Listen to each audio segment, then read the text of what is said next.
ಅಲ್ಲೆಲ್ಲಾನು ಇಟ್ಕೊಂಡ್ಬಿಡ್ತಾರೆ. ಎದ್ದೊಳಕ್ಕಾಗ್ತಿಲ್ಲ, ಕುತ್ಕೊಳಕ್ಕಾಗ್ತಿಲ್ಲ, ಕೆಲಸ ಮಾಡ್ತಿರ್ಲಿಲ್ಲ, ವೇಟ್ ಬೇರೆ ಜಾಸ್ತಿ ಇದೆ. ಹಂಗಾಗಿ ಇಲ್ಲಿ ಬಂದಮೇಲೆ ನಾನು ಬಂದಿದ್ದು ನಾನು 94 kg. ಎಷ್ಟು ಕೆಜಿ? 94 kg ಇದ್ದವರು ಫುಲ್ ಜಾಯಿಂಟ್ಸ್ ಪೇನ್. ಬೆಳಗ್ಗೆ ಅವ್ರಿಗೆ ಎದ್ದೊಳಕ್ಕೆ ಆಗ್ತಾ ಇರಲಿಲ್ಲ. ಏನ್ ಹೇಳಿ? ಎದ್ದೊಳಕ್ಕೆ ಆಗ್ತಾ ಇರಲಿಲ್ಲ. ಮಕ್ಕಳು ಎಲ್ಲ ಇದ್ರು, ಹಸ್ಬೆಂಡ್ ಕೆಲ್ಸಕ್ಕೆ ಹೋಗ್ಬೇಕಿತ್ತು. ಅದ್ರಲ್ಲೂ ಅವ್ರು ಕಷ್ಟಪಟ್ಟು ಕೆಲಸ ಮಾಡಲೇಬೇಕು ಅನ್ನೋ ಪರಿಸ್ಥಿತಿ ಇತ್ತು. ಆದ್ರೂ ಕೂಡ ಅವರು ಒಂದು ಸೆಜನ್ ಅನ್ನೋದೊಂದು ಸಿಕ್ತು. ಸೆಜನ್ ಸಿಕ್ಕಿದ್ಮೇಲೆ ನಿಮ್ಗೆ ಏನೆಲ್ಲ ಬೆನಿಫಿಟ್ ಸಿಕ್ಕಿದೆ?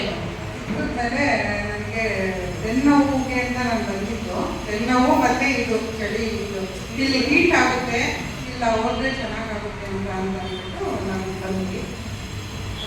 ಯಾರು ಹೇಳಿಲ್ವಾ ಇದು ಕರೆಂಟ್ ಥೆರಪಿ ಆ ಥರ ಏನು ಅಂತ? ಕರೆಂಟ್ ಥೆರಪಿ ಅಂತೆಲ್ಲ ಹೇಳಿದ್ರು. ಆದ್ರೂ ನನ್ನ ಬಾಡಿಗೆ ಬೇಕಮ್ಮ, ನಿನ್ನ ಬಾಡಿಗೆ ಬೇಕಿದು, ನನಗಿಲ್ಲ ಅಂತ ನಿನ್ನ ಬಾಡಿಗೆ ಬೇಕು ಇದಿಲ್ಲ ನಿಮಗೆ. ನಿಮ್ಗೆ ಗೊತ್ತಾಗ್ತಾ ಇದೆ ಇದು ಕರೆಂಟ್ ಥೆರಪಿ ಅಲ್ಲ ಅಂತ? ಕರೆಂಟ್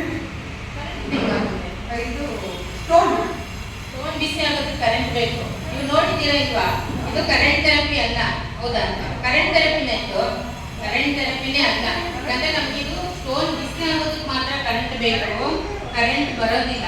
ಯಾಕಂದ್ರೆ ನಾನು ನಿಮ್ಗೆ ಅಷ್ಟೇ ಸುಮಾರು ಜನ ನೋಡಿದರೆ ಇದು ಏನಿರುತ್ತೆ ಬಂದು ಇದು ರೆಗ್ಯುಲೇಟರ್ ಇರುತ್ತೆ, ಕಾಣಿಸ್ತಿದ್ಯಾ? ಇದು ಬಂದು ರೆಗ್ಯುಲೇಟರ್. ಯಾವುದೇ ತರದ್ದು ನಮ್ಗೆ ಕರೆಂಟ್ ಯೂಸ್ ಮಾಡೋದಿಲ್ಲ. ಅದೇ ಕರೆಂಟ್ ಬೇಕು. ಇದು ಏನಕ್ಕೆ 2 ವೈರ್ ಕೊಟ್ಟಿದ್ದಾರೆ ಅಂತಂದ್ರೆ ಇದು ಎಸಿಯಿಂದ ಡಿಸಿಗೆ ಕನೆಕ್ಟ್ ಆಗಿರುತ್ತೆ. ಓಕೆನಾ? ಒಂದು ವೈರ್ ಬಂದು ರೆಗ್ಯುಲೇಟರ್ ಅದೇ ರಿಮೋಟ್ ಏನ್ ಮಾಡುತ್ತೆ ಅಂದ್ರೆ ಕರೆಂಟ್ ಬಂದು ಹಿಡ್ಕೊಳ್ಳುತ್ತೆ. ಹಿಡಿದ್ಬಿಟ್ಟು ಇನ್ನೊಂದು ವೈರಿಂದ ಸ್ಟೋನ್ ಬಿಸಿ ಆಗೋದಕ್ಕೆ ಮಾತ್ರ ಒಂದು ಬಿಸಿತನ ಮಾತ್ರ ಕಳಿಸ್ಕೊಡುತ್ತೆ. ಇದ್ರಲ್ಲಿ ನೀವು ನೋಡ್ಬೋದು ಕರೆಂಟ್ ಓಡ್ತಾ ಇದೆ ಅಲ್ವಾ? ನಾನು ಕರೆಂಟ್ ಹಿಡ್ಕೊಂಡು ಕೂಡ ನನಗೆ ಕರೆಂಟ್ ಹೊಡಿತಿಲ್ಲ, ಹೌದಾ ಇಲ್ವಾ? ಕರೆಂಟ್ ಹೊಡಿತಾ ನನಗೆ? ಕರೆಂಟ್ ಹೊಡಿತಾ? ಇಲ್ಲೇ ಇದ್ದೀನಿ ನಾನು, ಯಾವುದೇ ತರದ್ದು ನನಗೆ ಕರೆಂಟ್ ಹೊಡೆಯೋದಿಲ್ಲ. ಇದು ಕರೆಂಟ್ ಥೆರಪಿ ಇಲ್ಲ, ಇದು ನ್ಯಾಚುರಲ್ ಥೆರಪಿ. ಇದು ಬಿಸಿ ಮಾತ್ರ ಕಳಿಸ್ಕೊಡುತ್ತೆ, ಕರೆಂಟ್ ನ ಬಂದು ಹಿಡ್ಕೊಳ್ಳುತ್ತೆ. ಓಕೆನಾ? ನನ್ನ ಡೌಟ್ ಇದೆಯಾ ಇದರಲ್ಲಿ?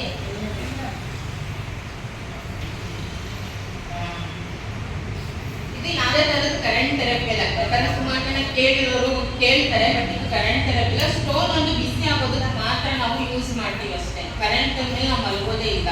ಏನಿದೆ ಇದು ಬೆಳಗಿನ ಜಾವ ಏನು ಎಳೆ ಬಿಸಿಲು ಕಿರಣ ಬರುತ್ತೆ, ವಿಟಮಿನ್ ಡಿ.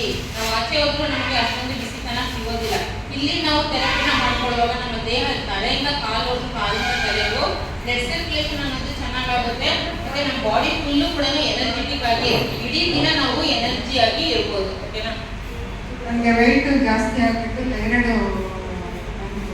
ವೆಯ್ಟ್ ಆದಮೇಲೆ ಇನ್ನೂ ಜಾಸ್ತಿನೇ 9 kg ದಪ್ಪ ಆಗಿಬಿಟ್ಟು ಡಾಕ್ಟ್ರು ಅದೇ 3 ತಿಂಗಳು ಅಷ್ಟೇ, ನನಗೆ 10 ವರ್ಷಕ್ಕೆ ಮುಂಚೆ ನನಗೆ ಡಾಕ್ಟ್ರು ಹೇಳಿದ್ರು 3 ತಿಂಗಳು ಬದುಕ್ತಾರೆ ಅಷ್ಟೇ, ಅವ್ರ ಬಾಡಿಗೆ ಏನಿರಬೇಕು ಅದು ಏನಿಲ್ಲ, ಬರೀ ಕೊಲೆಸ್ಟ್ರಾಲೇ ತುಂಬ ಇದೆ, ಒಂದು 3 ತಿಂಗಳು ಚೆನ್ನಾಗಿ ನೋಡ್ಕೊಂಡು ಅಂತ ಹೇಳಿದ್ರು ನಮ್ಮ ಮನೆಯವರು. ಏನು ಹೇಳಿದ್ರು? 3 ತಿಂಗಳು ಅಷ್ಟೇ ಗ್ಯಾರಂಟಿ ಕೊಡೋದು. ಏನಕ್ಕೆ? ಜೀವ ಹೋಗೋದಕ್ಕಷ್ಟೇ. 3 ತಿಂಗಳು ಮಾತ್ರ ಇರ್ತಾರೆ, ನಾವು ಗ್ಯಾರಂಟಿ ಕೊಡೋದಕ್ಕಾಗೋದಿಲ್ಲ. ಯಾಕಂದ್ರೆ 96 kg ಇದ್ದಾರೆ, ಬರೀ ಕೊಲೆಸ್ಟ್ರಾಲೇ ತುಂಬಿಕೊಂಡಿದ್ದಾರೆ, ಉಸಿರಾಡೋದಕ್ಕೂ ಕಷ್ಟ ಆಗ್ತಿದೆ, ಎದ್ದೋಳೋದಕ್ಕೂ ಕಷ್ಟ, ನಡೆಯೋದಕ್ಕೂ ಕಷ್ಟ. ಈ ತರ ಇರೋವಾಗ ಅವರಿಗೆ ಗ್ಯಾರಂಟಿ ಯಾರು ಡಾಕ್ಟರ್ ಕೊಡ್ತಾರೆ?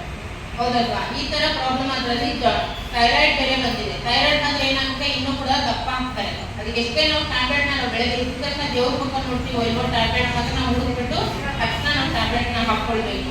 ಅದು ನಮ್ಮ ಬಾಡಿನ ದಿನೇ ದಿನೇ ದಪ್ಪ ಆಗ್ತಾನೆ ಹೋಗುತ್ತೆ. ಕಾಫಿ ಕಲರ್ ಥರ ಕಾಲಿಟ್ಟು ಬಂತು. ಅದಾದ್ಮೇಲೆ ಮತ್ತೆ ಕೆಂಪು ಎರಡೂ ತೋರಿಸ್ತೀವಲ್ಲ, ಅದೆರಡೂ ವಾಮಿಟ್ ಆಯಿತು. ಅವ್ರು ಏನು ಮಾಡಿದ್ರು ಇಲ್ಲಿ? ರಕ್ತ ವಾಂತಿ ಮಾಡಿದ್ದಾರೆ. ರಕ್ತ ಎಲ್ಲ ವಾಮಿಟ್ ಆಗಿದೆ, ಇಮಿಡಿಯೇಟ್ ಅವರು ಉಳಿಯೋದೇ ಇಲ್ಲ ಅನ್ನೋ ಚಾನ್ಸಸ್ ಆಗಿ ಅವ್ರಿಗೊಂದು ಗಾರ್ಡಿಫ್ಟ್ ಆಗಿ ಒಂದು ಸೆಜನ್ ಅನ್ನೋದು ಸಿಕ್ಕಿದೆ. ಸೆಜನ್ ಅಲ್ಲಿ ಥೆರಪಿ ತಗೊಂಡ್ಮೇಲೆ ಎಷ್ಟು ಕೆಜಿ ಕಡಿಮೆ ಆಗಿದ್ದೀರಮ್ಮ? ನಾನು 9 kg ಕಮ್ಮಿ ಆಗಿದ್ದೀನಿ. ಚಪ್ಪಾಳೆ. ಎಷ್ಟು ಕೆಜಿ? ಏನಿಲ್ಲ, ಸುಮ್ಮನೆನಾ? 9 kg ಕಡಿಮೆ ಆಗೋದಂದ್ರೆ ಯಾವುದೇ ಥರದ ಜಿಮ್ಗೆ ಹೋಗಿಲ್ಲ, ಯಾವುದೇ ಥರದ್ದು ನಾವು ಎಕ್ಸರ್ಸೈಸ್ ಅನ್ನೋದು ಅಲ್ಲಿ ವೆಯ್ಟ್ ಎತ್ತಿರೋದಿಲ್ಲ, ಯಾವುದೇ ಥರದ ಮೈ ಬಗ್ಸಿ ಎತ್ತಿ ಮಾಡೋದು ಏನಿಲ್ಲ, ಆಯಾಸ ಅನ್ನೋದಿಲ್ಲ. ಆಯಾಸ ಏನೂ ಇದ್ದರೆ ಒಂದು ನಾವು ಸೆಜನಲ್ಲಿ ಒಂದು ನಮ್ಮ ದೇಹ ತೂಕ ನಾವು ವಾಸಿ ಮಾಡ್ಕೊಳ್ತಾ ಇದ್ದೀವಿ ಅಂದ್ರೆ ಅದು ನಮಗೆ ಕೊಟ್ಟಿರೋದು ಒಂದು ಗಾರ್ಡ್ ಸರ್ರು ಕೂಡ ನಮ್ಗೆ ಇದೊಂದು ಕಂಪ್ನಿ ಅನ್ನೋದು ಒಂದು ಮಾಡ್ಕೊಟ್ಟಿದ್ದಾರೆ. ಎಲ್ಲರಿಗೂ ಒಂದು ಆರೋಗ್ಯ ಅನ್ನೋದು ಸಿಗ್ತಾ ಇದೆ. ದಯವಿಟ್ಟು ಬಂದು ಎಲ್ಲರೂ ಥೆರಪಿನ ಮಾಡ್ಕೊಳ್ಬೇಕು. ನಮ್ಮ ಮಗಳು ಬೇಗ ಮದುವೆ ಮಾಡಿಬಿಡ್ಬೇಕು, ಹೆಣ್ಮಕ್ಳಿಗೆ ತಾಯಿ ಇರಬೇಕು ಅಂದ್ಬಿಟ್ಟು ಬೇಗ 19 ವರ್ಷಕ್ಕೆ ಮದುವೆ. ಮದುವೆ ಮಾಡಿದ್ವಿ. 10 ವರ್ಷಕ್ಕೆ ಮುಂಚೆ ನನಗೆ ಬದುಕಿರೋದಿಲ್ಲ ಬೇಗ, ಜಾಸ್ತಿ ದಿನ ಬದುಕಿರೋದಿಲ್ಲ ಬಟ್ ಮಕ್ಕಳು ಬೇಗ ಮದುವೆ ಮಾಡಿದ್ರಿ. ಮೂರೇ ತಿಂಗಳು ಟೈಮ್ ಕೊಟ್ಟಿರೋದು ಅಂತ ಅಂದ್ಬಿಟ್ಟು ಬೇಗ ಬೆಂಗಳೂರ 19 ವರ್ಷಕ್ಕೆ ಮದುವೆ ಮಾಡಿದ್ವಿ. 10 ವರ್ಷ ಆಯಿತು. ಆಮೇಲೆ ವೆಯ್ಟು ಸ್ವಲ್ಪ ಬರ್ತದ ಅಂತ ಹೇಳ್ಬಿಟ್ಟಿದ್ರಲ್ಲ, ಅದಕ್ಕೆ ಮಗಳಿಗೆ ಮದುವೆ ಮಾಡಿದ್ವಿ. ಆಮೇಲೆ ಸ್ವಲ್ಪ ಹಂಗೇನೆ ಸ್ವಲ್ಪ ವೆಯ್ಟ್ ಲಾಸ್ ಮಾಡಿಕೊಂಡೆ. ಇನ್ನು 50% ಇತ್ತು ಬೆನ್ನು, ಅಂದರೆ ನಾನು ಚಿಕನ್ ಗುನ್ನೆ ಬಂದಾಗಲೇ ಬೆನ್ನು ನೋವು ಸ್ಟಾರ್ಟ್ ಆಗಿದೆ. ಏನು ಕೆಲಸ ಮಾಡೋಕ್ಕೂ ಎಲ್ಲ ಏನೆಲ್ಲ ಪ್ರಾಬ್ಲಮ್ ಕ್ಯೂರ್, ಎಲ್ಲ ಪ್ರತಿಯೊಂದು ಹೇಳಿದ್ದಲ್ಲ ಅಷ್ಟು ಪ್ರಾಬ್ಲಮ್ ಕ್ಯೂರ್ ಆಗಿದೆ. ತಿಂಗಳು ಅಂದರೆ ಅವಾಗ BP ಇತ್ತು ನನಗೆ, ಕೊಲೆಸ್ಟ್ರಾಲ್ ಮಾತ್ರೆ ತಿಂತಿದ್ದೆ, ಜಾಯಿಂಟ್ ಸಪೋರ್ಟ್ ಜಾಯಿಂಟ್ ತಿಂತಾ ಇದ್ದೆ, 5 ಮಾತ್ರೆ ತಿಂತಾ ಇದ್ದೆ. ಒಂದು ದಿವಸಕ್ಕೆ 5 ಮಾತ್ರೆ? ಎಷ್ಟು ಮಾತ್ರೆ? ಎಷ್ಟು? ಒಂದು ದಿವಸಕ್ಕೆ 5 ಮಾತ್ರೆ ಅನ್ನೋದು ತಗೊಳ್ತಾ ಇದ್ರು. 5 ಮಾತ್ರೆ ತಗೊಳ್ಳೋ ಬಾಡಿ ಇಂದ ಏನಾಗುತ್ತೆ, ಒಳಗಡೆ ಆರ್ಗನ್ಸ್ ಎಲ್ಲ ಬಂದು ವೀಕ್ ಆಗುತ್ತೆ, ಡ್ಯಾಮೇಜ್ ಆಗುತ್ತೆ, ಬಾಡಿ ಕೂಡ ಇನ್ನೂ ಕೂಡ ದಪ್ಪ ಆಗ್ತಾ ಹೋಗುತ್ತೆ. ಮೆಡಿಸಿನ್ ಜಾಸ್ತಿ ತಗೊಂಡ್ರೆ ಹಾಗೆಂತಾನೆ ಆಗುತ್ತೆ, ಬಾಡಿ ಫುಲ್ಲು ವೀಕ್ ಆಗುತ್ತೆ. ಯಾಕಂದ್ರೆ ಒಳಗಡೆ ಆರ್ಗನ್ಸ್ ಕೆಲಸ ಮಾಡೋದಿಲ್ಲ, ಇನ್ನು ಕೊಲೆಸ್ಟ್ರಾಲ್ ಜಾಸ್ತಿ ಆಗ್ತಾನೆ ಹೋಗುತ್ತೆ. ಇವಾಗ ಇಷ್ಟೆಲ್ಲ ನಿಮ್ಗೆ ಬೆನಿಫಿಟ್ ಸಿಕ್ಕಿದೆ ಅಲ್ವಾ? ಏನ್ ಹೇಳಕ್ ಇಷ್ಟಪಡ್ತೀರಾ ಸಜ್ಜು? 125 ಮಾತ್ರೆ, 25 ಇಂದ 125 ಮಾತ್ರೆ ತಿಂತಾ ಇದ್ದೀನಿ. ಇಲ್ಲಿ ಬಂದಮೇಲೆ ನನಗೆ ಬೆನ್ನು ಒಂದು ಇಲ್ಲವೇ ಇಲ್ಲ. ಇವಾಗ ಚಪ್ಪಾಳೆ ಬೆನ್ನೋವೇ ಇಲ್ಲ ಅಂತ. ಇವಾಗ ನಿಮ್ಗೆ ಬಗ್ಗೆ ಎದ್ದು ಆಗ್ತಾ ಇಲ್ಲ. ಇವಾಗ ಇವ್ರನ್ನ ಎಕ್ಸರ್ಸೈಸ್ ಮಾಡೋದು ನೋಡಿದ್ದೀರಾ ಯಾರಾದ್ರು?